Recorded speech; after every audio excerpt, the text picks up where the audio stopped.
కొరకు ఏర్పాటు చేయబడిన దేవుని వాక్య భాగములో నుంచి కొన్ని మాటలను మనం జ్ఞాపకం చేసుకుందాం. ఈరోజు క్రిస్మస్ గనుక మీకు మీ కుటుంబ సభ్యులందరికీ క్రిస్మస్ శుభాకాంక్షలు తెలియజేస్తూ ఉన్నాను. అసలు క్రిస్మస్ అంటే ఏమిటి?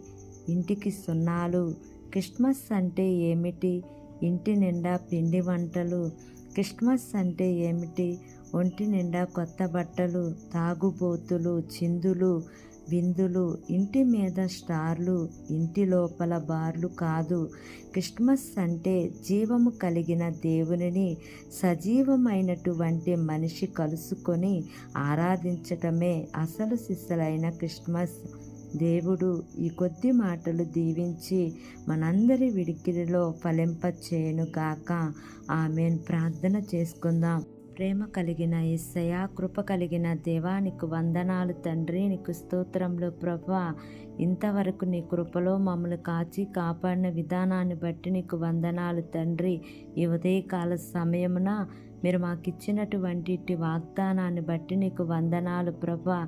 ఎంతమంది బిడ్డలు ఈ వాక్యమును విని ప్రార్థనలో ఏకీభవిస్తున్నారో తండ్రి, ప్రతి కుటుంబాన్ని మీరు జ్ఞాపకం చేసుకోండియా. నీ మేలుల చేత వారిని తృప్తిపరచమని అడుగుచున్నాను తండ్రి. అయా, బలహీనులు ఉంటే జ్ఞాపకం చేసుకోండియా. వారికి మంచి ఆరోగ్యమును దయచేయండి అయా. ఉద్యోగాలు లేని వారికి ఉద్యోగాలను ఇవ్వండి తండ్రి.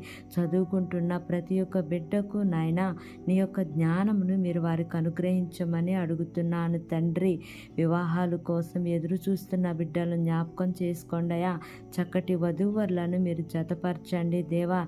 గర్భఫలాల కోసం ఎదురు చూస్తున్న బిడ్డలను జ్ఞాపకం చేసుకోండియా.